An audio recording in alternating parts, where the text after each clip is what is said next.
prepare for a thrill. We have stories of the dead coming back to life to tales of the night evil. So sit back, relax, and enjoy. The All-American Spookshow.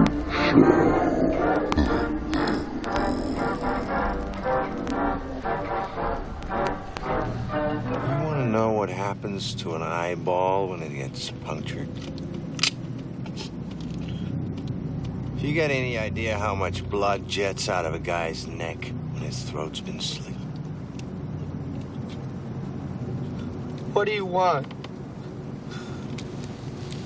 I want you to stop me.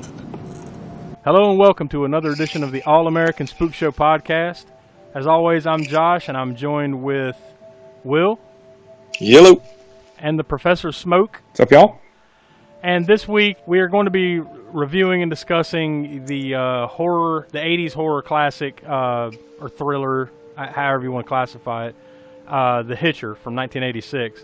But it's also kind of somewhat of our tribute show to the late great Rutger Hauer, who obviously stars as John Ryder in this movie, but who has left a big mark on the genre and tons of other movies over his long career. Who he just passed in July of 2019. So I guess this is kind of in tribute to him. You know, we'll talk The Hitcher obviously, but we'll also talk a little bit about his career. But before we get into all that, Will, Smoke, Will, I'll throw to you. What you been up to lately? What you been watching? Me and the wife went to go see Good Boys last night. If you haven't had a chance to go see that yet, definitely go check it out. I mean, you know, it's a comedy kind of in the vein of like Superbad, but it's pretty damn good. It's a great date movie. Is it? I'm sure you didn't look up all the background stuff like that, but it's by the same guys, right? Or maybe some? Oh yeah, or something like that. Yeah, I think like Seth Rogen and that whole group. Yeah, so it's basically just that a different version of that, except with smaller kids. Yeah. But just as filthy language. Mm-hmm. Well, that's just as important, as to keep it as filthy as all the rest. Anything else you've been watching? I think we mentioned briefly in the last episode you watching The Boys. So, are you? Yeah, I finished watching The Boys, man. That's a good show. Smoke, what about you? Anything new? Theaters, at home? The oldest VHS Scary Stories and Tell in the Dark. Oh, on VHS too, yeah. So, what'd you say? Yeah, Scary Stories. The Tell in the Dark I liked it. I thought it was good. Mm-hmm. I don't know if it's, necessarily, they weren't trying to necessarily be 100% accurate to those books that came out when I was young. I think it was in the, late 70s and in the early 80s, the Scary Stories to Tell in the Dark. I used to volumes 1, 2, and 3 or so. Those books, man. I read them all the time. Yep. They were, not trying to tell those stories like you would, like, if you were thinking about it, you may think, well, it'd be like a creep show type thing where they just take each story and break it down, and they were actually adding like a framework around it with these other kids who, without giving too much away, just finds this book of scary stories and they kind of go from there. So, I thought it was good the way they did it. I definitely want to check it out, but I mean, you'd almost have to kind of tell it that way because those stories were really short. Like yeah, that's true. Yeah, and they were always just designed to just for you to yell at somebody at the end of them. So like, yep, true. And then they turn the corner and boo, and then you grab a hold of them. That was and the whole story is like a page. Yeah, so it's not like it's It's not like it's Nightmares and Dreamscapes by Stephen King, where you can make whole movies out of one right. short story. Or unless you're like Stuart Gordon, then you can make like an entire movie out of a 3 or 4 page H.P. Lovecraft story, like From Beyond. Well, yeah, with a lot of embellishment. yeah. So no, but it had its moments too, as far as like tension and creepiness. They didn't skip away on that, and some of those stories when you read them as a kid, they're like, wow, that's gross. Like the toe. Remember the big toe? Yeah, the big toe. That story, yeah. And they didn't skip on the sort of nastiness of that, the way the story developed on that one. So. And the creatures that were in it are, of course, if you read the books, the artwork stands out just as much as the stories do, if not more so. So the artwork, or the creatures they designed for the movie were very much resemble their, counterparts in the artwork in the book. Yeah, that's cool. And other than that, I started watching. It's an old series, and it's not horror related, but Metal Evolution series on breaking down different genres of heavy metal. It's back from 2011, I think, finally getting around to watching it now, from Sam Dunn, the director of Metal: A Headbanger's Journey, which was a documentary that came out sometime, I don't know, 2009 or 10 or so. Mm-hmm. And then based on the popularity of that, I guess he did a series, but I never got around to it until now. But it's really good. If you like metal, even if you don't, it's good history on some of before metal, like proto metal and hard rock back in the 70s. All right, so anyway, I'll throw out the old usual information. You can contact us, with any questions or anything at allamericanspookshow@gmail.com. You can find us on Twitter at @AASpookshow. We're also on Instagram and Facebook and YouTube. You can find us by searching All American Spook Show, and we have a TeePublic page where we sell some logo T-shirts and whatever else they slap the old logo on. So you can go there and find that and help support the cause. So I guess before we really go any further, like as far as into the Hitcher itself, I guess we'll take a moment to kind of talk about Rutger Hauer a little bit. Smoke, were you able to dig up any info on the late great Rutger Hauer? Well, he's born in the Netherlands, January 23rd, 1944. So made him 75 years old at the time of his death. Oh, he's in over 170 movies.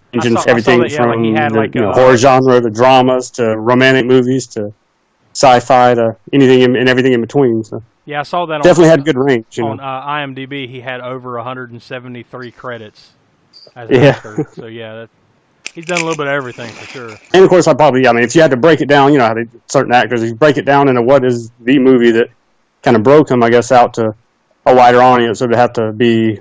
Outside of his native country and everything, it would have to be Blade Runner. Roy Batty. Yep, Roy Batty. And that whole end sequence, the Tears in the Rain sequence and everything is just probably one of the most memorable scenes in cinema for me. Yeah, and wasn't that all improv, I believe? Yeah. Like that whole speech. As he tends to do. Yeah. As even we haven't gotten to the breakdown of this movie yet, but certain scenes of this movie he improv. The intro scene when he gets in the car with C. Thomas Howell, and the whole Switchblade scene was improv. But we'll get into that, I'm sure. Yeah. Other than that, he's one of my favorite. Always has been one of my favorite actors. And having 170 movies, I've still really only seen a handful, of that ratio. Oh yeah, no, I'm just as you're talking, I'm looking down the list, like all of his credits. Yeah, oh yeah, I haven't seen even a portion of this stuff. Well, some of my favorites, so they came from the 80s, of course. The area when I grew up in, and renting videos from, and he popped up in a lot of them, and things like Blind Fury, where he was the blind swordsman. Yeah, I haven't seen. Which was a takeoff of Zatoichi. I don't know. You ever heard of Zatoichi? As a Japanese sort of folk tale of the blind swordsman. Yeah. Well, this is kind of an Americanized version of that. I just saw that. One I forgot. In 1981, he was in Nighthawks. Yes, Nighthawks. Still got that tape too. I forgot about that one, man. Yeah, that was a good one. And then there's some a little bit, I guess, more low key, maybe a bit more B movie-ish, but still really good. Or at least I think so. Was Blood of Heroes and A Breed Apart. Kind of more action flicks, and that from that genre of sort of the B movie action flicks that were really going around in the 80s. But he definitely made them stand out more so than any of the other actors in those movies. Worth watching it just for him and those two. It's almost surprising, after his role in Blade Runner, that his career didn't take off even more than it did. Really, he was so good in that movie. Yeah. You would think he would have had a couple of really big parts after that, but he only had a handful. He was in a ton of stuff, but I'm just talking about a really big star turn. Yeah. He never really had it after that. Yeah, he just ended up going in. The movies he did do. He was the main draw for them, but unfortunately they maybe didn't have the budget. They were the B movie type things going around in the 80s. So you would have thought he would have broke out into even more mainstream roles. Like Wanted Dead or Alive. You ever seen that one? Yeah. One with Gene Simmons is in it. I love that movie too. And Lady Hawk, of course, he was in there. Buffy the Vampire Slayer, the original movie from 1992. Yes, he's in that. Yeah, that was Will's favorite movie, of course. Buffy the Vampire. Oh yes, yes. But Josh's favorite TV show. What? What was that? Oh yeah, Flesh and Blood. He was in that with Jennifer Jason Leigh, who was in The Hitcher, and she actually wanted the role in The Hitcher because she had worked with Rutger Hauer on Flesh and Blood. That was how she got the part, or why she wanted the part. He had a long and storied career. It started in the late '60s in the Netherlands and went all the way up until, until his death, really. I mean, he's Yeah. there are things that he made that still haven't even come out yet. So Yeah. So yeah, I mean, I think he had another part of his career that took off once he did Hobo with a Shotgun in 2011. That was another great one, yeah. and I think his career kind of pushed his career out there a little bit more as far as the B movie actor and stuff.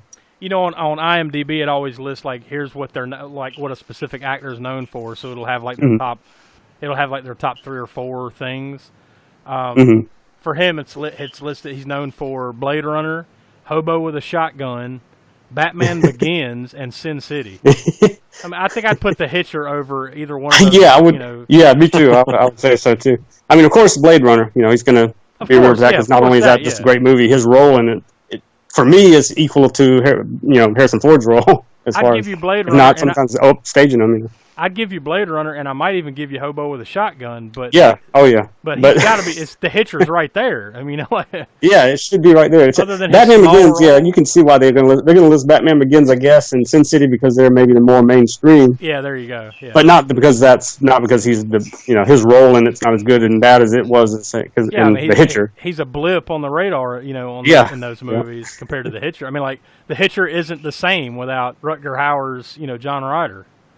As we've learned from the remake. Yeah, exactly. And I can't remember a guy's name from Lord of the Rings right now. The guy that played Boromir, right? Yeah. Yeah. That should tell you all you need to know. Yeah. When you're scratching, I can't even barely. I did see something while I was looking up. Apparently, like this role of Ryder was offered to 2 other people, but one of them being Sam Elliott.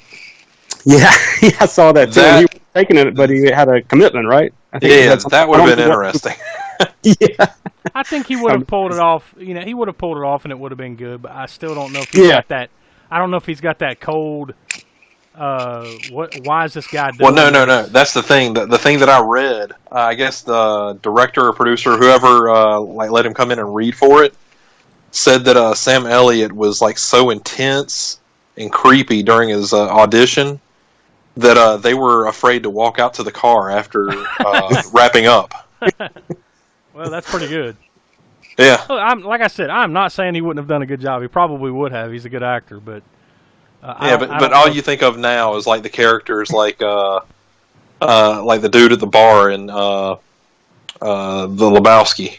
Yeah. And all of his Western movies and stuff. Yeah. And Roadhouse, of course. Yeah, well, of course. Who can forget? Why are you doing this? Well, why don't you tell me? Was that the line from The Hitcher? What about line? Yeah. They left that on the cutting room floor. That was a scene they shot, but since he had prior commitments, he had to leave, and they just got rid of it. And since he wasn't in it at all, they just decided to leave. I want you to say, I want to die. Really, what happened was they said, Sam, you're going to have to lose that mustache. And he's like, fuck off. Yeah. You can take a flying fuck. That sounded more like John Wayne than Sam Elliott. My bad.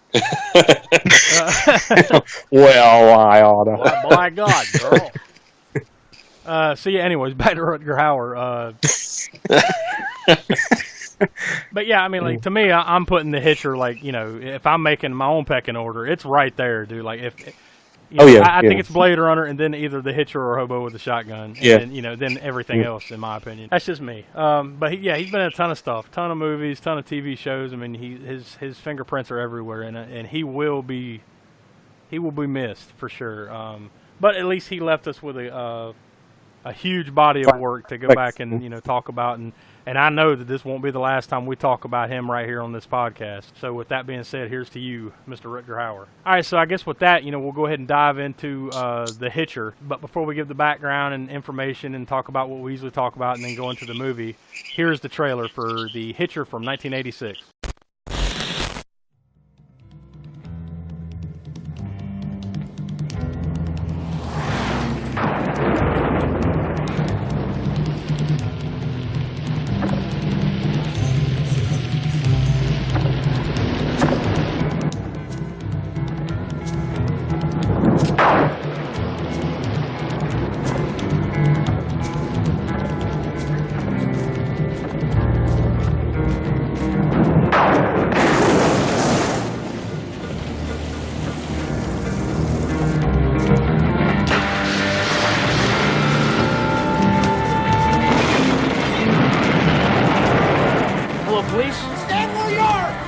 framed by this guy I picked up hitchhiking. Do you believe me?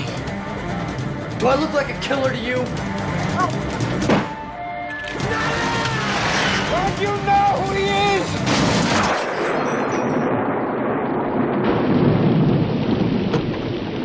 My mother told me never to do this.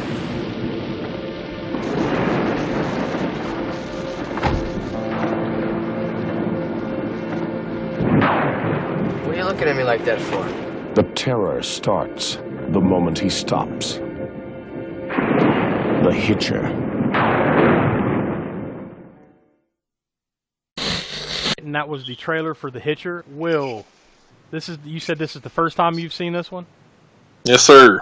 So what were your initial reactions? So this movie is about a psychotic escape artist, is what it seems like to me. Yes. Yes.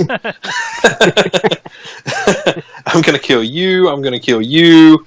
I'm gonna get caught. There's no way for me to get away. Wait a minute, I got away.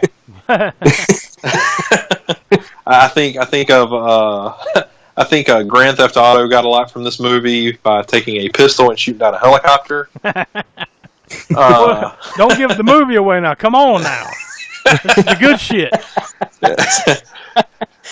Don't spoil it before we spoil it. You know, Yeah. So I'll leave it there. How about you, Smoke? Yeah, it's been a while. I've seen it. I didn't see it in the theater. Saw it on, I don't know, home video or whatever movie channel might have played it back then. I know it was played on one of them quite a few times. Back around, I guess, 1987, 88 maybe.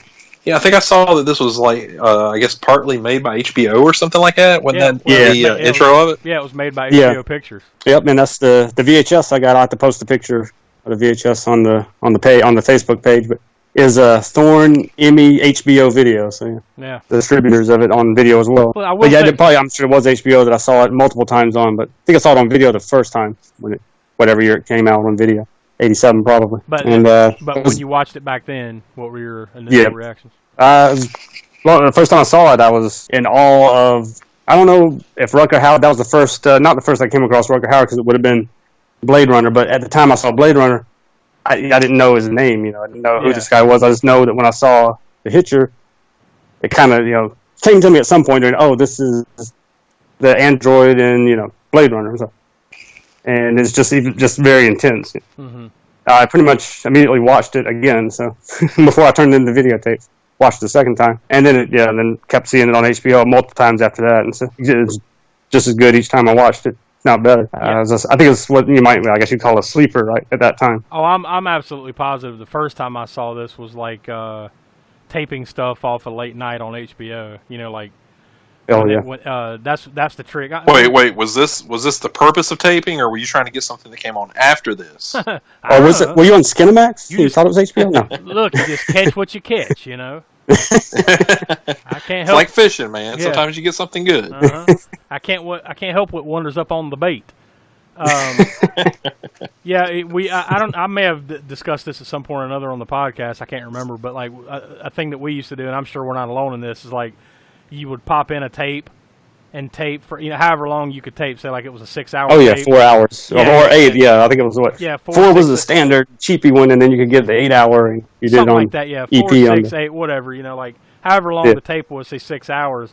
You would know. Say, all right, The Hitcher's coming on at midnight. You'd pop a tape in and start taping it, and then just let it tape the rest of the night. And then the next morning you'd wake up and see what you found, Yeah. Kind of thing. Oh, wait, now I go back and correct myself. I think I said 4, but I'm really dating myself because I think 4 was beta. Yeah, I think it was like 2. That was when I was recording to begin with that date. So, yeah, but if I recall, like your common VHS was like 2 hours, 4 hours, 6 hours, right? I think 6 hours. Yeah. If you do it 2 hours in SP mode, right? And SLP, SP, whatever. I forget what the middle one. I never used the middle one. When I had a little bit more money, I might would record, and I really wanted to keep it. Yeah, I might record it 2 hours. Maybe, but most of the time, I didn't have that kind of money, so I'm recording the whole 6 hour shebang. Exactly. If you're taping a movie like I'm taping this and I'm never taping over it, then maybe you do the 2 hour setting to get better quality. But otherwise, everybody would stretch the shit out of that tape. I'll try to cut it off right as before the credits roll, so I get a little bit more time out of it. Because the credits going to be about 4 or 5 minutes. Yeah.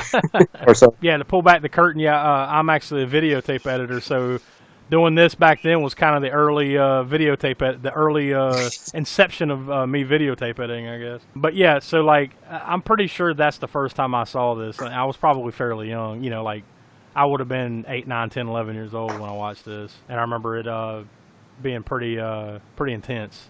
You know, for whenever, you know, for my age when I watched it. Yeah. Now this movie is a little bit different from a lot of the movies that we've watched here and will watch. Is that I'd say this is more of a thriller than it is an outright horror movie.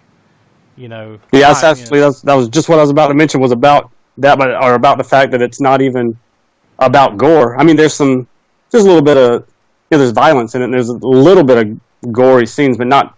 Most of it is implied. Oh, in there's one scene. a very nasty way. There's one scene in particular where, you know, it could have got pretty nasty. Oh yeah, yeah. And I guess we'll get into that as we get to it. But I know, and they wanted to initially. I'm sure. But as far as the story, the original story was written, and what they were going to film, but then they pulled back on some of that stuff, and you got what you got as far as, you know, where it's almost going to get to that moment, and then you don't see that moment. Yeah, and then they just like, sorry about that. And that might have been one of the things that, I don't know, one of the things I didn't pull up on this, and you might have, Josh, was like the budget, not the budget, but what it made at the box office and all that, but I know that it didn't do nearly as well as what they wanted it to. No, yeah. And I think maybe some of it was because they maybe pulled the reins in too much and didn't put enough of that violent gore in there for that time period in the 80s. Yeah, I did look up some of that information. We'll get to that here shortly, like we usually do. But yeah. So yeah, this one. So this one's a little different from what we, you know, our usual fare, but you know, it's still in line with, you know, with things, so it's not too far off the grid. But it's just not your outright gory horror type of movie either, you know. So I just wanted to note that before we dive in. So this movie, The Hitcher, 1986, was released February 21st, 1986, by HBO Pictures and Silver Screen Partners. And it was distributed by TriStar Pictures. So that's the big, you know, the big, what is that, like a Pegasus or some shit that you see? Yeah. TriStar, yeah. You know, the famous one that, you know, anyone that grew up in the era, you know what I'm talking about. The total runtime for this movie is 1 hour, 37 minutes, so it's right there in that usual tight, you know, little window for your average horror thriller movie. It was rated R. Now, that goes back to what we were just talking about, like, seems to me, you know, that like you said, they could have ratcheted it up a little bit. It was very intense and violent, but I would imagine it's probably rated R more just for the intensity of it than anything you actually really see, you know. Yeah. Probably that in language too, right? I mean, there's plenty of language in it. No nudity really though, nothing like that. Yeah, no. Unfortunately, we didn't get to see Rutger Hauer naked. Whoa. I meant Jennifer Jason Leigh. Whoa. Whoa, man. So the budget for this movie was $5.8 million. Now, I emphasize that because, according to what I can find, it made $5.8 million at the box office. Just breaking even. Pretty much. Not even that, really. I mean, because, like, I'm sure, like, if someone that knows more about that could probably break it down, like, I'm sure they still lost money on it because, you know, even breaking even, you're not, you know, in box office, you're not really, with all the expense to put in for advertising and all that other shit. So, yeah, they lost money on this one, I would imagine.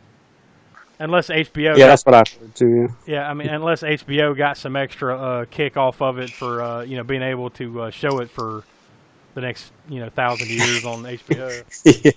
But it came out, like I said, the weekend of, or February 21st, 1986. That particular weekend, it was number 8 in the box office. It's a good start. And it made $2.1 million that first week. So it didn't really gain much more after that for however long it was out. But that first weekend it was out, its competition was Down and Out in Beverly Hills, which was number 1. Wildcats, The Color Purple. Oh, yeah. Chuck Norris in The Delta Force. Oh, yeah, it had some competition in there. Yeah, Murphy's Romance, Out of Africa, and FX. Those were all, yes. That was the top 7. Yeah. Oh, Christ. Yeah, I wasn't going to do too much on those. I mean, especially coming from, you know, from out of left field type thing. Yeah. I'm sure that was the director's first movie. Rutger Hauer and maybe C. Thomas Howell had probably only done a couple things up to that point. And you during this time period, you were also into the third month of Nightmare on Elm Street 2, Freddy's Revenge. Oh. It was still making money, and of course, Back to the Future, which was one of the bigger ones of the year. What was that one? I don't remember. A little indie film. Oh, okay. So with that, the movie stars, as we've been talking about here, Rutger Hauer as John Ryder. It also stars C. Thomas Howell as Jim Halsey. I mean, really, this is a two-man movie for the most part, right? I mean, it's most of this movie is just about these two guys. Yeah. Yeah, Jennifer Jason Leigh just kind of pops in at various points in one very important scene. Yes, yes, of course, but the bedroom scene, right? Yeah, that's one. Okay. Like the old switcheroo bedroom scene. There's a switcheroo. C. Thomas Howell and it's Rutger Hauer and what? Like any HBO show, you got to have a bedroom scene. Mm-hmm. That's right. Although this one goes nowhere. Red Shoe Diaries, starring Rutger Hauer, Jennifer Jason Leigh. Or it goes two places.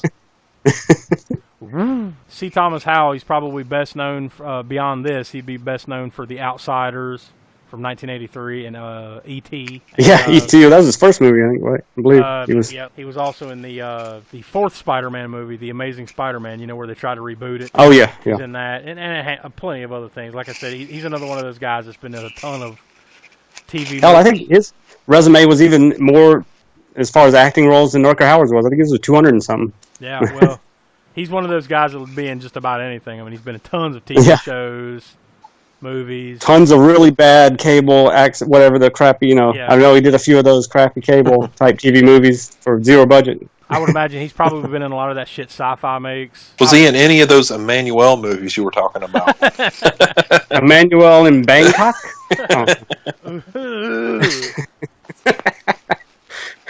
Emmanuel, catching a ride. Yeah, you're right. I just looked at it. He was in, it looks like his first role was in E.T., and then The Outsiders, and then Red Dawn. Red Dawn. The Hitcher. So he had a pretty good little run there at the beginning, and then it just kind of started sliding downhill a little bit. Yeah, in Soul Man. Remember when Soul Man? That's probably where it started going downhill.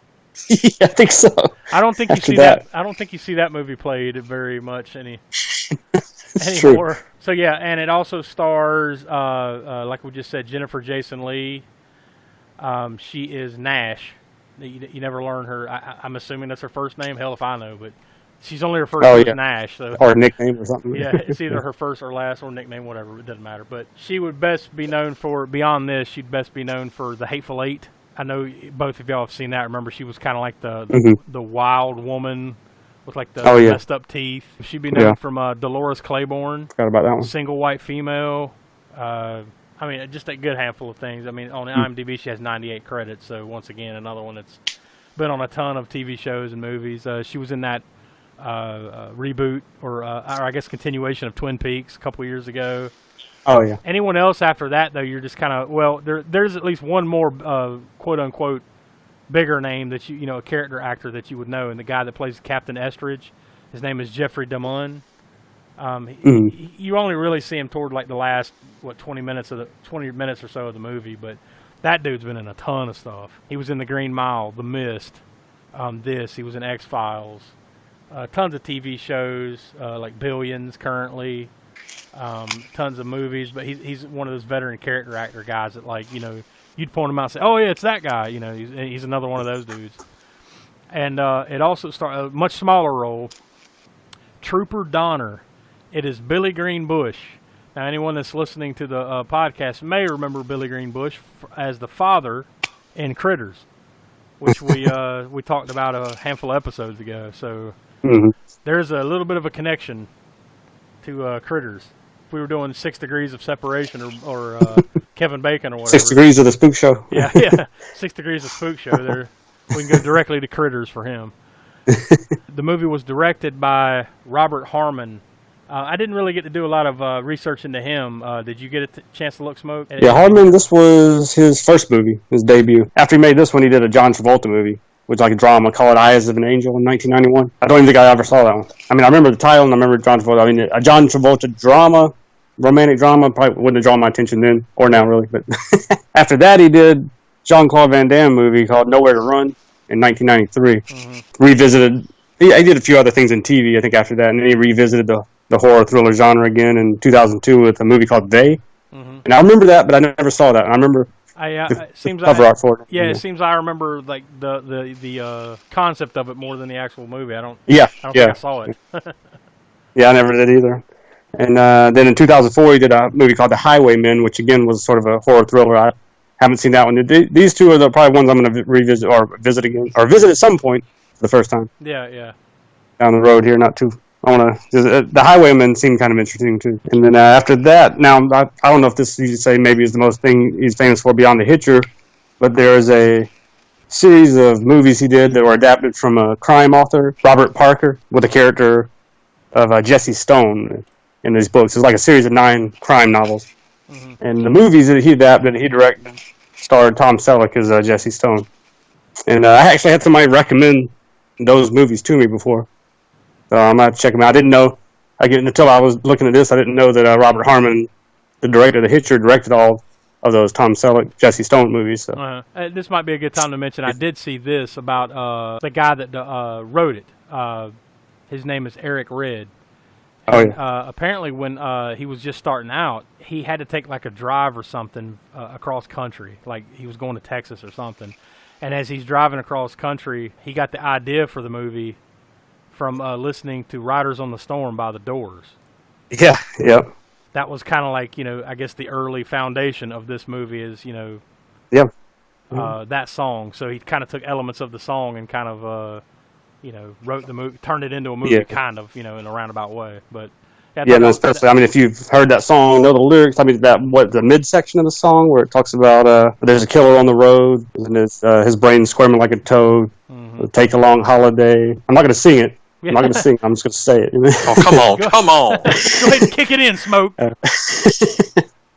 then it's something like, if you give the man a ride, sweet family will die, killer on the road. So. Yeah.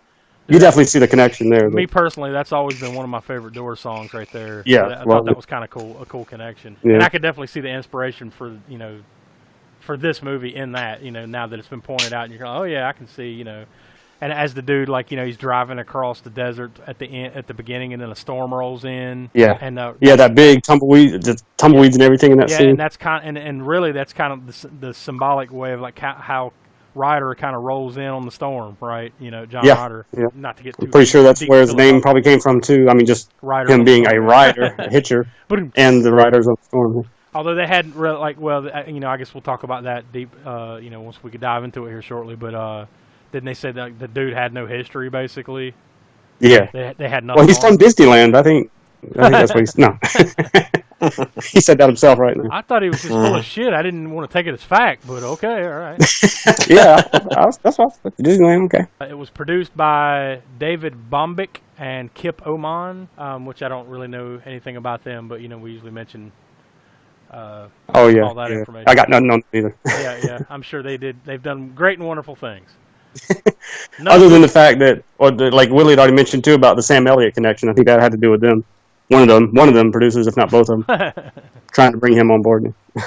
So I guess with that, is there anything else you guys want to add? Before we start diving in. Well, kind of going along the same lines of Sam Elliott, the producers apparently mentioned for the role of Jim, Matthew Modine, Tom Cruise, Emilio Estevez, and Charlie Sheen. So in some alternate world, we've got Charlie a really peculiar looking Hitcher movie. Which is funny. Which is funny if you think about it, considering a lot of those dudes you just named, weren't they all, if not most of those guys you just named, weren't they in The Outsiders? Oh yeah, I think so. Most of them, right? Yeah, most of them at least. So there's your connection right there. They basically just, all right, our wish list is the entire cast of The Outsiders. Which one of these dudes can we get? And they land on C. Thomas Howell. We could get Charlie Sheen, because Charlie Sheen would be right off the bat. He's like, got any cocaine? Get the fuck out. Yeah.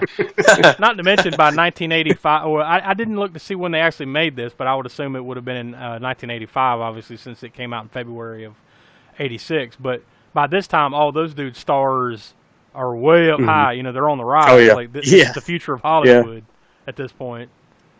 Tom Cruise, that was just that was like a flash in the pan. They're like, yeah, I think maybe we'll just give this to Tom Cruise and see what he thinks. Once again, wishful thinking. That was happening. Especially for a fairly low budget HBO Films movie in 1985. I think there was a little movie called Top Gun that was. Tom Cruise would have to drop out of to do. Another one of those little indie flicks. Yeah. So the movie begins with you come to find the character C. Thomas Howell. He's playing. His name is Jim Halsey. He's driving like through the desert at night, and he's lighting up a cigarette, and he's just driving, and he's basically trying to like keep himself awake. And that's also when you see the Hitcher title screen. And he's driving down this lonely highway and at night, and the storm's rolling in, and a VW Bug passes by him. He kind of gives it a glance, and it just keeps on trucking. And he's driving down the highway, and he's dozing off. Like I said, he's trying to keep himself awake. And that's when you see the kind of the storm roll in over the mountains. And then he basically falls asleep at the wheel, and wakes up just in time to see a Mack truck, or a bigger rig or whatever, headed right toward him. Because luckily the Mack truck driver was falling asleep. They both just crossed into the other lanes and missed each other. No, that wasn't. He wakes up, hears the horn, wakes up just in time to miss the truck. Then he keeps on driving after that, and then he eventually, it's raining, and he sees a hitchhiker on the side of the road. And he picks him up, and the man's name is John Ryder. They kind of have small talk, and then they're driving down the road. And the guy's really not, Ryder's not saying much to him, but he's just kind of along for the ride. And they're going down the highway, and then they see that VW Bug that had passed by him, at the beginning of the movie.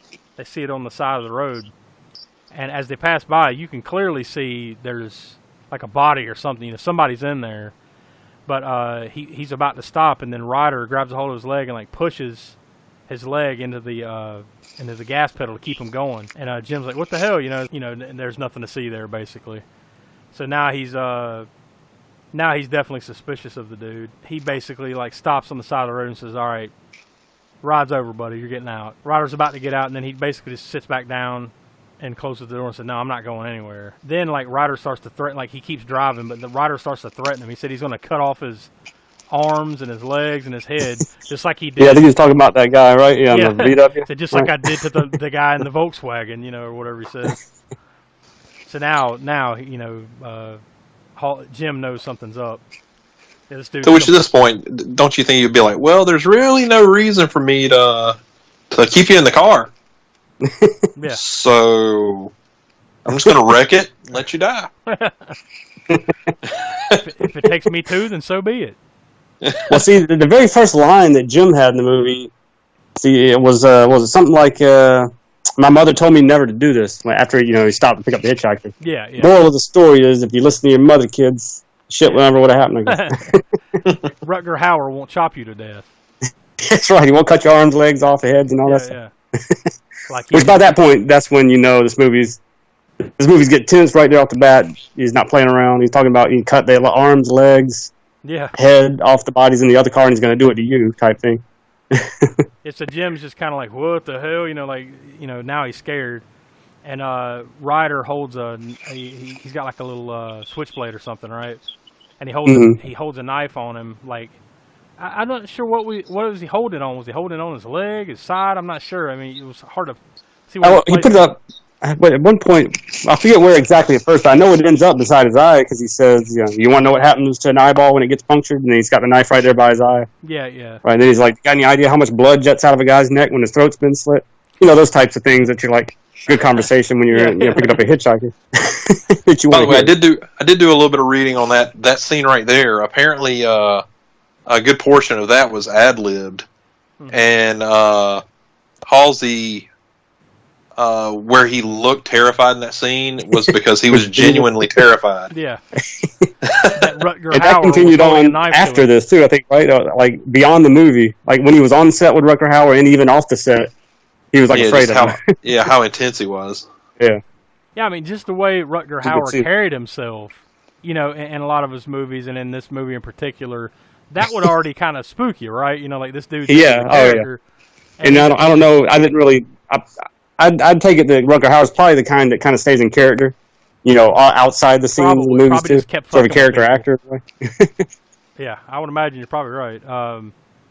So Ryder's got a knife to Jim, and they stop at like this construction stop. There's road work going on, This guy's making small talk to him, and he's holding the knife on him, and basically they just roll on. And then after that, Jim asks Ryder, "What do you want?" And then Ryder says, "I want you to stop me," which I think is kind of the, one of the bases of the theme of this movie, right? Like, there's multiple times when he really, maybe could have stopped him. I mean, certainly, and sometimes when he definitely could have stopped. Yeah, and either pussed out or didn't do it, or he actually needed help. So just so he would be back in line to stop him, basically. It's almost like, to me, it's almost like he's wanting him to, facilitate his suicide. You know what I mean? Yeah. It's like suicide by Jim.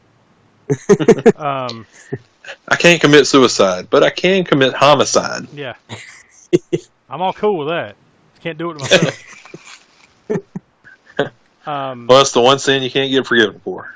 So, well, we all have our vices, I guess. Right?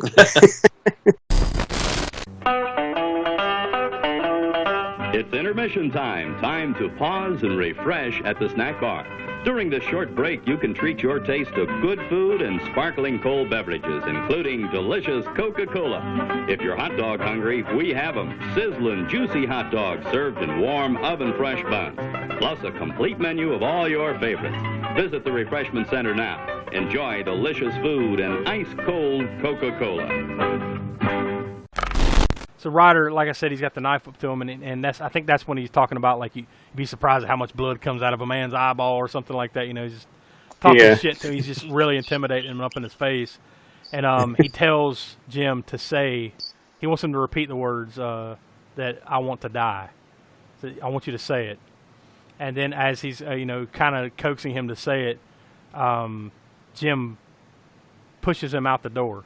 Like, the door has been, they once again foreshadowing, a little bit earlier when Ryder got in, they show the dash where, like, it says the door is ajar. Door is ajar, yeah. Yeah, so, like, basically that's just foreshadowing up to this moment where, like, he looks back over and realizes the door is ajar and then pushes Ryder out.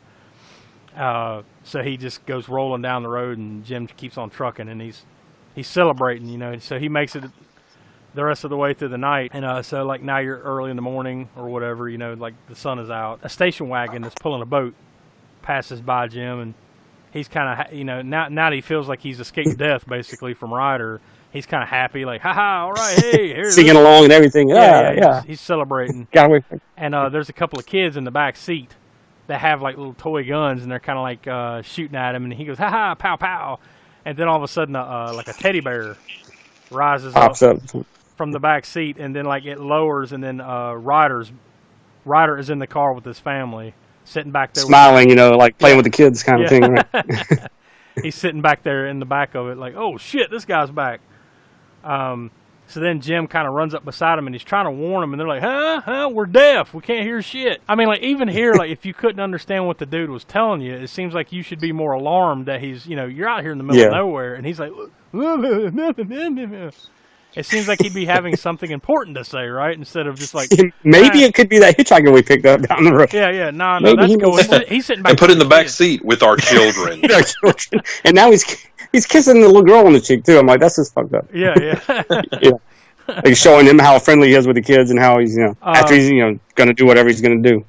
So, but, like, basically, like, so he pulls up beside him on this this 1-lane road here, trying to warn them, and they're paying attention to him, but they're really kind of almost blowing it off, really. They're not doing anything, trying to slow down and understand what he's saying or anything.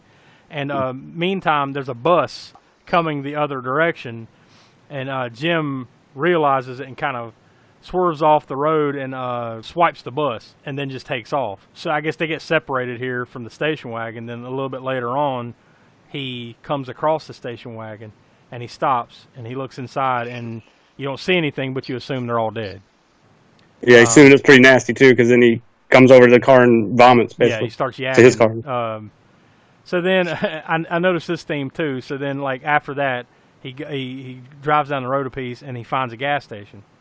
There's a gas station theme here from here on out, where you could almost, like, take a shot every time he arrives at a gas station, and you're going to get drunk off your ass. But I guess that's all that would be out in the middle of nowhere, I guess. But still, he finds a gas station, and he's kind of looking around, and then he turns around, and Ryder's there. And Ryder hands him his keys to his car, and then he just walks outside and thumbs the ride, like gets in a truck and drives on, or rides on. Then Jim leaves. He gets back in his car and he leaves, and he's going down the highway again. And then all of a sudden, that truck that Ryder got into flies up behind him and rams him. Then he just drive. Then Ryder just you assume that Ryder's in the, or maybe they show it, but you know, you put two and two together here. Ryder's in the truck. He just keeps on trucking. Meanwhile, Jim goes off the side of the road. Then he eventually comes across and finds another gas station. He walks up to the gas station and he's looking around to see if he can find anybody. And then all of a sudden, Ryder's in that truck and he busts out of the garage. Like, what the fuck? Like, you wouldn't have heard that engine start or anything. It's just, bah! Right over the gas pumps. Blam! Yeah, and he drives over the gas pumps. Apparently that was the premise for the Kool-Aid guy. Yeah. Oh, yeah. Oh, yeah, John Ryder. A murderous psychopath. Oh, yeah. So he, like, drives through the garage door, like, bam, ha-ha, I'm here. And then he runs over the gas pumps, and then he stops the truck, and, like, gas is going everywhere from the pumps, but they haven't blown up. Apparently, the gas leaks, but there's no sparks from this that happened. And so there's just gas pouring everywhere, and Jim takes off running through it. And then Ryder lifts up a match and then throws it in, and then, of course, it just fucking explodes.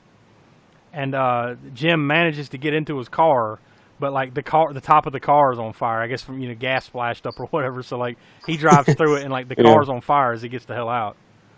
Very, very cool scene visually there. Oh, yeah, yeah. But, of course, they never address, you know, any further damage to the car. He just drove through a fucking gas explosion and the car's on fire. But then the next scene, you know, everything's pretty much all right.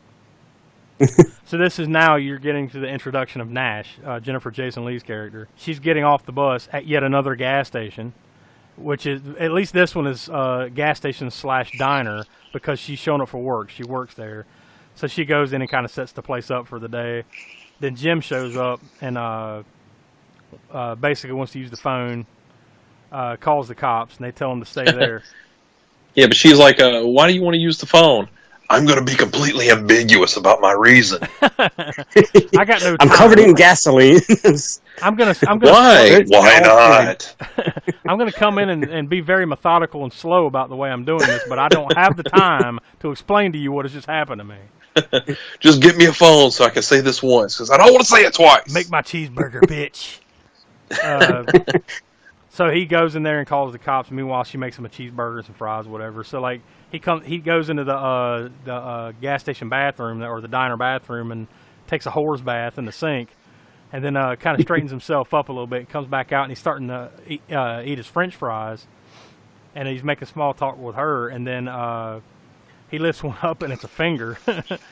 Now, where the hell did this finger come from? Clearly. This dude is a magician, because he can duck in, slip the finger in, and nobody sees him. Yeah. Well, slip the finger in. That's what he did. Oh wait, that's another audio drop. He can come in, slip the finger in, and no one's the wiser. Kind of like that. Well, no, the hotel scene. No, no. Oh. No, I think the original setup for this scene was there was supposed to be an eyeball in the burger instead of a finger in the fries.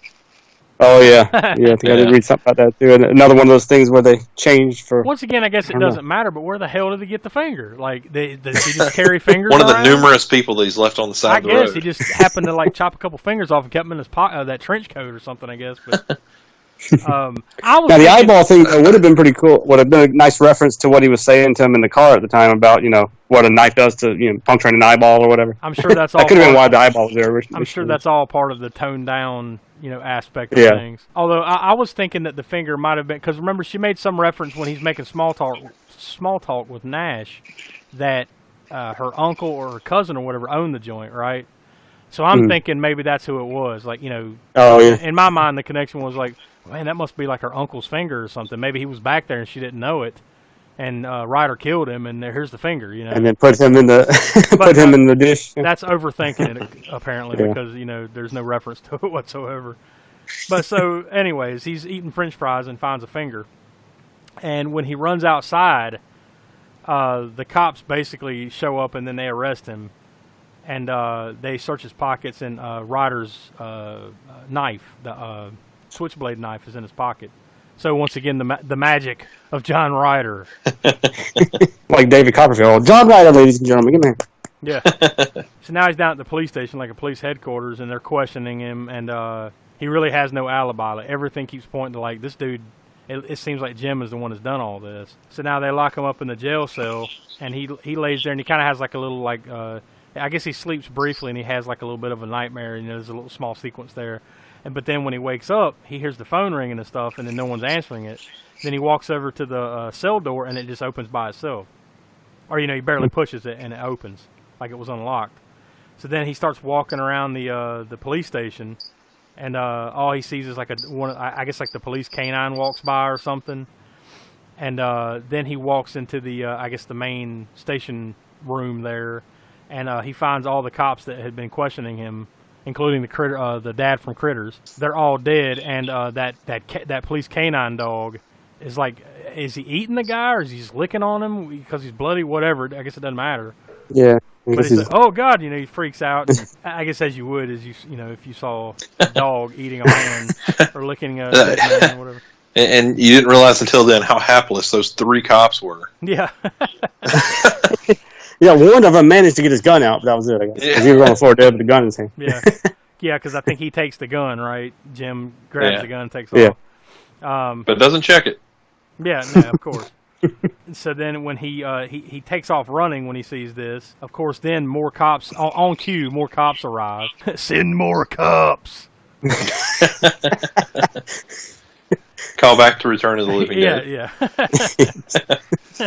So more cops arrive, and like meanwhile, he's all the way up on top of a hill, and he just takes off running like into the desert. And of course, he walks around out there, and then he finds another gas station. This time he Which leads you to believe that maybe on top of Riders on the Storm, he might have also got inspiration from Get Your Kicks on Route 66. Yeah. That was the other song. Wasn't me. I mean, and also all those signs you see in the movies of this is the last gas station for so many miles are full of shit. Because apparently all these damn gas stations are about a mile apart because and are within walking distance. Yeah, because otherwise you would have found Jim dead in the desert from dehydration. So he arrives at yet another gas station. This time there's a couple cops outside, and he pulls the gun on them, and he kidnaps the cops. And basically gets them to drive him, so he's in the back of the car. And he gets them to pull up their captain on the radio, and he's trying to negotiate maybe a peaceful end for himself, how to get out of this. And it seems like they kind of have an agreement, and then all of a sudden Ryder rides up in that truck and then shoots the cops, like pops them both. Like I guess one straight up dead, and the other one hits him in the neck, and he bleeds out. And now Jim's stuck in the back seat with the car still going, right? Yeah. So he manages, I guess, to get it under control, and then he finds a cafe, yet another diner. Now this one I think was just a cafe though. I think it was like a motel/cafe type deal. I don't think there was a gas station there. I don't think there were any gas pumps on the premises. But either way, he steps into this cafe and like he's all beat up, and just like stunned. He's in shock, and he sits down and.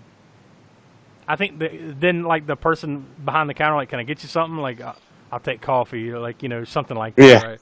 I got some on already. Yeah. Got some on the burn. But anyways, so he's sitting there kind of dazed and shocked, and then all of a sudden Ryder just walks in and sits down with him in the booth. And then Jim pulls that gun out and like, up underneath the table, and he's holding it on him. And he's like, you're not going to shoot me with it. It's got no ammo. And then he kind of jumps at him a little bit, and he starts clicking, and sure enough, there's no ammo in the gun. Then Ryder basically like takes some pennies or something, like licks them and puts them on his eyes, and then drops like a napkin or something on the table, and walks away. And then Jim unfolds the napkin, and there's ammo, so he gives him the bullets.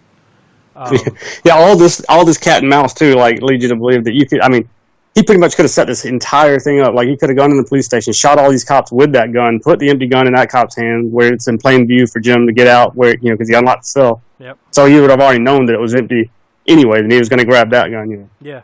Because that's how complex his cat and mouse is. Yeah, I mean, he's clearly like 5 steps ahead of Jim on almost every turn, Yeah. and completely putting this on his ledger.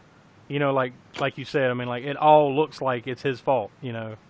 You know, to the cops, of course, the audience, we know what's going on, but to the cops, you'd be like, yeah, this motherfucker's he's a psycho. A bus pulls up outside, and Jim kind of sneaks around the bus and climbs on and like hides in the bathroom. Then everybody gets back on, because basically the bus arrived for everybody to come in, I guess, take a piss, get something to eat, hop back on the bus and take off. While they're doing that, he sneaks and hides in the bathroom. They all get back on the bus and take off.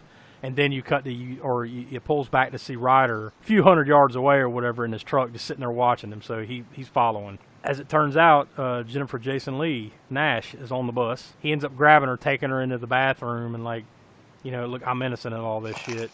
And then don't scream, basically. And then takes her back, and they sit in the back row of the bus. I guess kind of, you know, somewhat convinces her that, like, hey, you know, I'm not the bad guy here. Somebody's after me. You know, this is all a setup kind of thing. Because now the news is out that there's a psycho loose in the desert. You know, everybody knows what's going on now, right? Like, in terms of bad shit has been happening. There's dead bodies, dead cops, everything. So now this isn't a contained situation anymore. Everybody around the area knows. Some cops a cop pulls over the bus, and Jim basically, she's like, what are you going to do? He's like, I'm going to surrender, you know, I'm going to get out of this. So he basically walks out, you know, I'm unarmed, and the cop, one of the cops is straight up like, you killed my friend, you know, so now I'm going to get you. So he's holding the gun on him, and then says like, hey, you spit on my sleeve, wipe it off. So clearly the move is, like, if you move and try to grab the gun, I'm going to kill your ass right here. Yeah, and these people on the bus are going to witness, you know, they're going to lunge for my gun. So then, like, this is about to go down, and even the other cop's like, no, you don't want to go down this way, dude. This ain't right. And then all of a sudden Nash comes off the bus and shoots in the air, you know, kind of gets them to stop, and then she shoots at him, like, at the ground. And then her and Jim, they grab one of the cop's car, and they take off. Meanwhile, once again, like, you know, little ways back, Ryder's watching this go down. So now they're getting chased by cops. Like, more cops show up, and they're being chased down the highway, and they're shooting. The cops are shooting at them, and this car is just falling apart, like one bullet at a time. You know, it's just like, pow, like there goes the hood. Pow, there goes the door. It's just fucking. It's the weakest made cop car ever, because it's just falling apart piece by piece as they go down the highway. And he's trying to get her to shoot back at them, at least at their tires. Like does she even get off a shot? She drops the gun or something, right? Yeah. Two cops pull up on each side of them, and Jim slams on the brakes, and of course, Three Stooges kicks in. The cops, like, you know, ram into each other and flip, and I'm assuming it kills everybody, because then they ride up through it, and like, it's a ghost town, you know. You don't see any bodies or anything, but like nobody's moving. He just accidentally killed a bunch of cops, basically. No. They killed each other. Well, okay. All right. So now they're going down the highway in this fucking you know, rigged up twisted metal on old PlayStation game.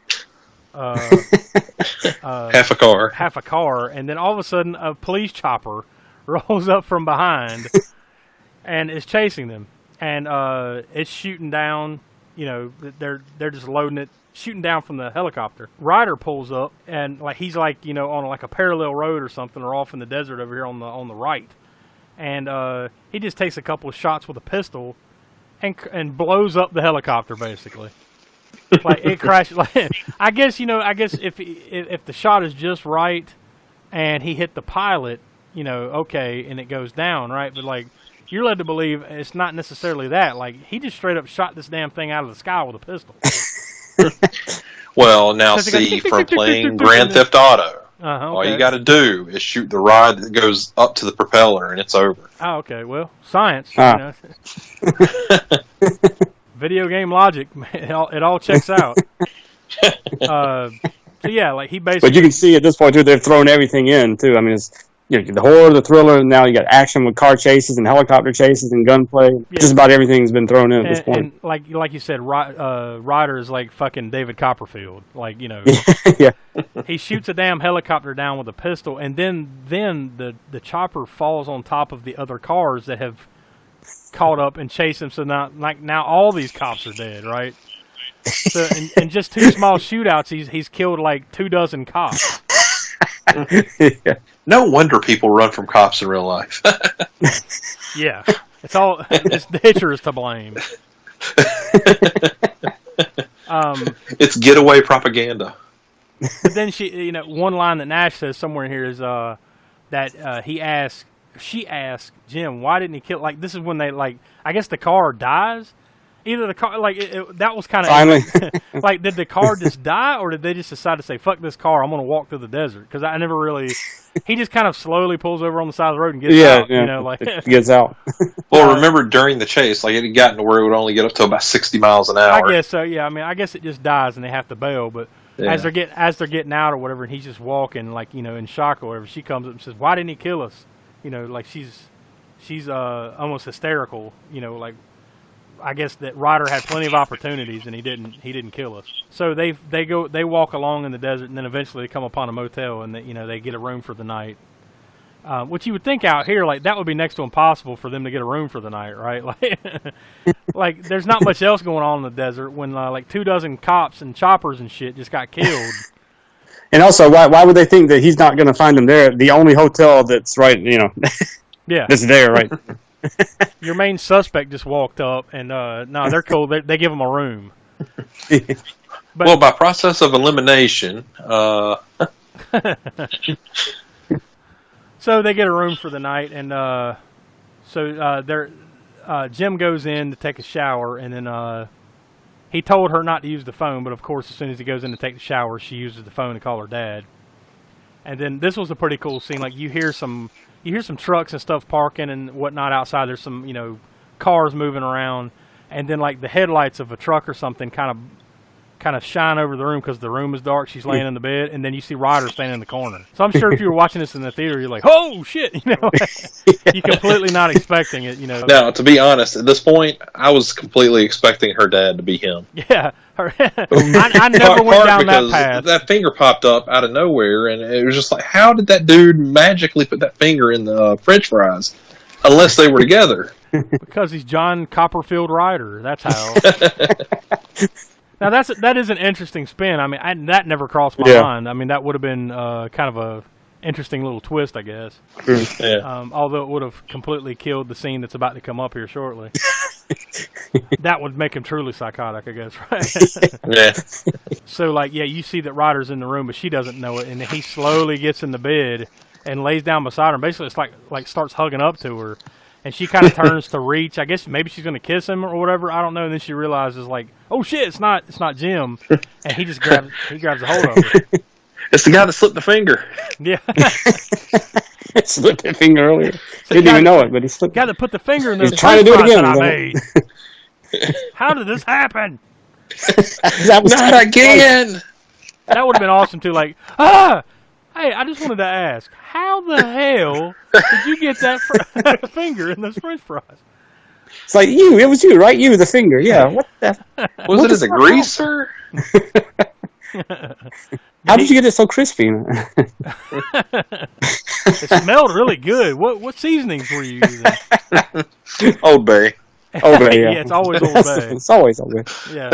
So he grabs a hold of her, and then, like, Jim comes out of the shower, or like, he hears the TV come on, right? So he's thinking that maybe Nash is awake because she was laying down asleep, quote unquote, when he went into the shower. Yeah. So he's yelling for her. He comes out, and she's gone, and the door's open, and he runs out, and he's looking around like there's big rigs everywhere, and then all of a sudden the cops grab a hold of him, and I guess he basically thinks he's under arrest. Like, no, we need your help.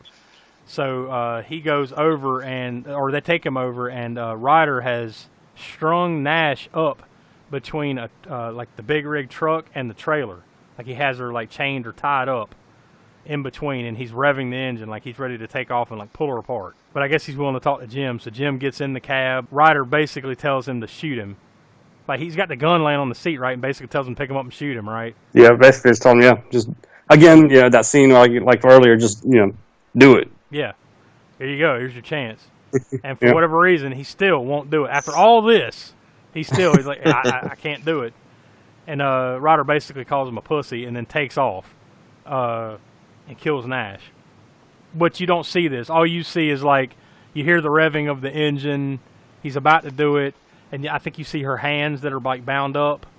Yeah, you see him get a little bit more taut, I guess, a little tighter, and then the truck lurches forward, right? But but not with her on. I mean, you don't see her. You don't see it happen. Anything happen to her. Yeah, but you put two and two together that he's just straight up pulled her apart. Mm-hmm. But at this point, now he's the jig is up, so now he's under arrest. So they cut to the police interrogation room, and they're questioning Ryder, and he's basically not saying anything. So then Jim goes in there. And he kind of like grabs his hand and he's like shaking his hand or whatever, and then he spits in his face, so they take him out. So you're outside the police station now. They're bringing Ryder out and putting him on like a transport bus, so I guess to take him to prison or wherever the hell they're taking him. Jim is in the same like SUV with the captain, the police captain, who he had negotiated with over the CB earlier. So they kind of go one way and the bus goes the other way.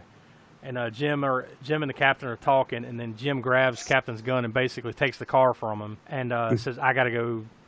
Basically, I gotta go finish this. I gotta go do it, and leaves the captain standing on the side of the road. He takes off, and then he's riding up. Like I guess he sees the bus, so he's flying up behind it, in the SUV that he just stole. Ryder, at this almost at the same moment, I guess Ryder grabs a hold of a shotgun inside the bus and kills the guards or the cops that are in the bus with him, then opens the back door and jumps out jumps out onto the SUV that's speeding up and goes right through the windshield. He just jumps, dives straight through the windshield. Yeah, like that would straight up kill him, right? I mean, yeah. Can we agree here he's dead? But no. Well, in that scene, though, he did. I know Rutger Hauer did a lot of his stunts in the movie as far as driving cars and stuff. Now, that scene, there's probably a little bit that he didn't do, but there's a point where he did do part of it and actually knocked out one of his teeth with the shotgun that he had in his hand when he went through the windshield. But yeah, I would say if this is a real scenario, that would kill you. Yeah, you're going to lose more than a tooth. Yeah, that'd break your. Well, I also think you would have hit the windshield and then shot straight up in the air. You mean you wouldn't? Unless they show maybe the windshield would have been shattered in a little bit or whatever. Well, let's just say they didn't show that. But that would be still not feasible. In 1985, maybe they had different windshield technology. So let's just say it was 1985, right? That's so he does go through it. Let's just say that, right? But the glass would cut him apart. Like he'd be. Yeah. It would just tear him. It would tear him up. And who knows how fast they were supposedly going. Yeah, well, at that time. You're imagining, like, that he's getting it because he had to catch up to the bus, so they're flying. Like 65, 70 miles an hour. Easily 50. And I'm guessing Jim never thought, all right, this guy looks like he's about to jump. I'm just going to hit the brakes. Yeah. The end. The credits, in credits roll. That's He just hits the brake and it says the end, and then credits it. Ryder's just a bloody smear on the road. Yeah. So he jumps through the windshield, and then that's when he's in the car. That's when Jim decides to slam on the brakes, and then he flies out. Once again, even that might kill him, right? Going back through the windshield and out to the road would very well kill him, possibly. But no, he's not dead. Again, a cool stunt because they show whoever that stuntman was went right through that thing and onto the ground. Yeah. Cool shot, but not likely to happen in real life, of course. Then, of course, he gets up and he shoots at Jim. Jim gets back in the car, and during this time, I think he's trying to struggle to start the car up, right? He's kind of struggling with the keys in typical horror movie fashion, like it won't start or whatever, right? Ryder's coming toward him with the gun, and then he finally gets it to start up, and then he hits Ryder with the car. Ryder gets deflected off, thrown 20, 30 foot. Jim goes over and grabs the shotgun. Doesn't he poke him with the shotgun or something? Yeah, you might as well just have a stick. Yeah. Well, at this point too is when I think in the original script he was going to kill him right there on the ground, just bam, and that was it.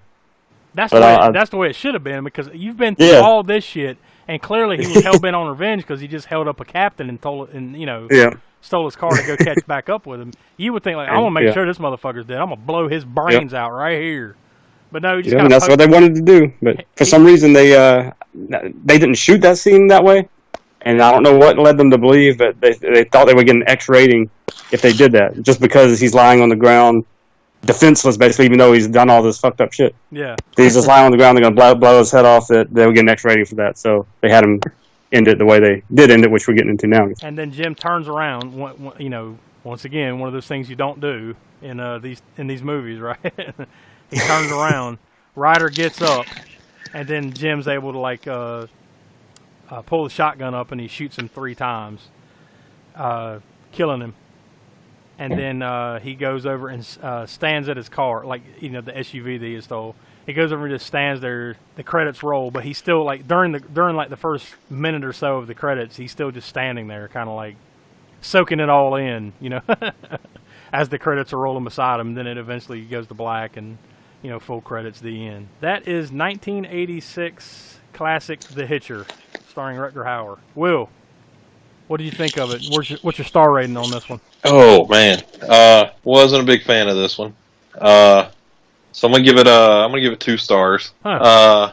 Just a lot of, I don't know, maybe it was better when it first came out, and I've seen way too many like crazy people, like murderous movies before this one. Mm-hmm. So this one just didn't really like hook me. And then, like I said at the beginning, I mean, he's an escape artist that's a psychopath, I guess. Like, how does he keep popping up, and all that. So yeah, I ended up settling on about 2 stars.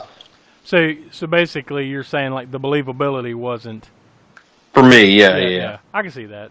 Smoke, where you at? Yeah, I can see how you get to that as far as that star rating, and it's I guess it's sort of a product of its time too. When those types of movies are being made, where you you got to suspend a lot of disbelief to get behind it, Right. But for me, I've seen it initially back in '87 or so. I don't know how many times. A good portion of anytime it came on HBO that I knew it was on or whatever, I'd watch it again. So one that's I loved it initially, and then it's kind of even growing on me even more so. But I'd give it a 3 3/4 stars actually. I think I'm going to lean closer to Smoke than I am Will. Like you said, like kind of both what you've both said. I mean, like you do have to suspend disbelief, for a lot of it, and we joked about that in the during our discussion about it. But I think that aside, I mean, I think just Rutger Hauer's his performance is just dead on, like psycho performance here. I mean, really makes it. I mean, like we talked about, if someone else had done it, I don't know if it would resonate just as well. Maybe it would, maybe it wouldn't. But I think, like, sometimes when you watch these kind of movies, like, here in the year 2019, you're watching a movie that was made in 1986. You have to kind of, at least this is the way I approach it sometimes, you almost have to put yourself back in that frame of mind of, like, how it would be back then. No internet, no cell phones to call somebody to help out or anything. I think that's the part that kind of helps you suspend disbelief, in my opinion, years later. Yeah. And even at the time, same thing. Yeah. Yeah, I guess the thing that kind of that stuck out to me was just this feels like when they were making this movie, they were trying to make almost like a Hitchcock type movie, but it never had like that paradigm shift, that it seems like most of the Hitchcock movies had. Mm-hmm. Where everything gets turned on its head, and now we get it. It was just, this is the way it is from beginning to end, and to me, there was just a lot of stuff that was far-fetched. Almost. And again, like you said, it could be a product of the time. This movie being, 35 years old? Mm-hmm. Yeah, for whatever reason, it just didn't resonate with me. Well, I don't know if I just said my star rating there when I was talking about it. I'm going to go with 3 stars, even on it. This one's, I think it's really well done for what it is. There are a lot of things, like you said, you can question, but I just think Rutger Hauer's performance in this, like, it just puts it, up a nudge for me. So I'm gonna land on 3 stars. This is definitely one of my personal favorites, though. I mean, I've always enjoyed this one. So I guess, and I think it's set in setting as well too. I love that desert, and then some of the scenes where they just got the hurricane fan or whatever blowing. I mean, it's excessive even then in that scene where it's just blowing sand all across and tumbleweeds and everything. That first gas station scene, I believe, right? Yeah. Stuff like that. Just kind of, I love, even though it's not feasible. It's almost kind of like a spaghetti western in a way, where it's sort of dreamlike rather than realistic, I guess. And those background shots. Yeah, and just about every place that he arrives doesn't have anyone there, so it's almost like he's all alone out here with this nut, you know. So that kind of lends you to that intensity, you know, that thriller aspect of it. It's even a little bit neo-noirish in a way, you know, like noir, you know, film noir, of course, being 40s and 50s, and the whole neo-noir genre of things that came after that era, 60s, 70s, 80s, that Blade Runner itself is kind of seen as a neo-noir type film where no doubt. It uses these things from the 50s and the 40s and applies them to whatever modern, you know, filmmaking techniques they were doing at the time. So it kind of has that feel a little bit too. Mm-hmm. So I think all in all, I mean, I think we all enjoyed it. I mean, maybe not Will quite as much, but I mean, I mean, go ahead. I think it's a decent movie, and I think it's a movie that, you know, everybody should watch once, but it just didn't. Yeah, I wouldn't put overall. It you got entertainment out of it. Absolutely. Yeah. Like I said, I mean, I can definitely understand. I mean, it's almost like, you know, the when we've talked about many a times here on the show with Suspiria, you know, like it just depends on what angle you're coming from, right? Yeah. You know, like when you saw it, how you saw it, all that kind of thing. So, and once again, we've talked about it before. That weighs heavily, I think, in all three of our decisions on where we land on these movies. Is kind of like, you know, they're it's more than just like, can this movie be compared to Citizen Kane? You know, like no, of course not. Yeah, that's where sometimes some of the struggle, and it really hasn't been that way yet for me. But some of the, I mean, as we get into some of these other movies that maybe aren't so well put together, if we put it that way, yeah, there's going to be a little bit of a struggle for me to rate based on, because what I try to do is rate based on my entertainment value, I guess, not necessarily taking into account the technicality of whatever, the script or the cinematography and all those things. Yeah, although sometimes I do, depending, you know, if we're reviewing The Exorcist, it would be a different story. Yeah. Yeah, I mean, we've discussed that before. Like, we're not looking at this like Siskel and Ebert would look at it. You know, we're looking at it more of like, we come from a place of love, in a way. You know? That's right. Mentioning Siskel and Ebert, they did not like this movie at all. That's right, yeah, they hated it. Yeah. What was it they said? Or let's see. Ebert said? Let's see, gave it 0 stars. And then both Siskel and Ebert denounced the movie for its violence. Let's see, Ebert was on a Carson show, and he said, "Of course, the film should be made, it should be shown, and it should not be attended by anybody." Did Carson or something say something about censorship? So you're against censorship, right? And then they said, "Yeah, absolutely against it. It should be made, yeah, it should be shown, like, but nobody should go see it." Yeah. Way to read. Which is weird. It's just weird to me that Siskel and Ebert. I mean, well, not so much Siskel. He never really cared for like horror movies and stuff. But Ebert always he had this, like Dawn of the Dead. He would applaud that movie to the end of time or whatever, and even Night of the Living Dead. But then when it came to like this, or of course I Spit on Your Grave, you know, I can see that though maybe. Mm-hmm. But he had such a weird split that you just had no idea where he was going to land when it came to, especially exploitation horror movies. Mm-hmm. Well, I mean, he didn't hate them. Not all of them. I mean, just some. Just most. Most, yeah. Well, like I said, guys like that. I could be wrong, but I thought like the Wes Craven's Last House on the Left. I could be wrong, but I thought that he kind of applauded that one, which is in similar vein to I Spit on Your Grave. Maybe not quite, you know, as over the top exploitation of that one. But. I failed to mention it earlier, like I think like we normally do. So I'll go ahead and add it in here. On IMDb, this movie gets a 7.3 out of 10 stars, which, you know, that's over 70%. That's like 40,000, you know, star reviews. So it's actually more than I thought it would have gotten on IMDb. That's a really high number.